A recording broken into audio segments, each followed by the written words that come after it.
மகாகவி ஈரோடு தமிழன்பன் அகவை 91 நூல்கள் 91 பதிவு 37. மகாகவி ஈரோடு தமிழன்பன் அவர்களின் மாற்று மனிதம் நூலிலிருந்து அம்மாவும் மல்லிகையும். கவிதை வாசிப்பது கிரேஸ் பிரதிபா. எங்கள் வீட்டின் விழாப்புறத்தில் அம்மா ஆசையோடு வளர்த்த மல்லிகை செடி அது. அம்மாவோடு சேர்ந்து வாளியில் நீரெடுத்து எத்தனையோ தடவை நானும் நீர் வார்த்திருக்கிறேன். அன்றன்றும் எங்கிருந்தோ அது கனவுகளை கொண்டு வரும், கற்பனைகளை கொண்டு வரும். எத்தனையோ பார்வைகள், பகிர்வுகள், பரிமாற்றங்கள்.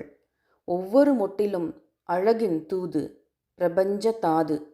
புதர்களை, பூச்சிகளை, களைகளை அம்மாவின் கண்ணுக்குள்ளும் கைக்குள்ளும் இருந்து நானும் நீக்கியிருக்கிறேன். ஆனாலும் அம்மாவுக்கும் மல்லிகைக்கும் இடையிலான உறவும் புரிதலும் தனி.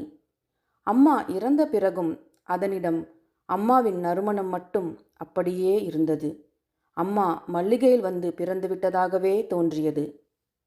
யாரும் மல்லிகை பூக்களை பறிப்பதில்லை. அம்மா அல்லவா பூத்திருக்கிறாள். பூத்தால் அம்மா புன்னகை ஞாபகம், உதிர்ந்தால் அம்மா இறந்த நாள் ஞாபகம். காலம் மாறியது. வீட்டை இடித்து கட்ட வேண்டியதாயிற்று.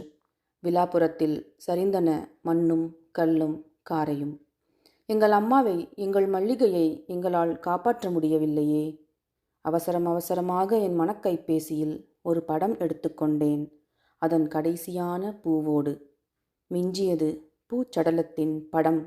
அதில் அம்மா நறுமணம் இல்லை, அம்மா புன்னகை இல்லை. மகாகவி ஈரோடு தமிழன்பன் அவர்களின் மாற்று மனிதம் நூலிலிருந்து அம்மாவும் மல்லிகையும். கவிதை வாசித்தது கிரேஸ் பிரதிபா.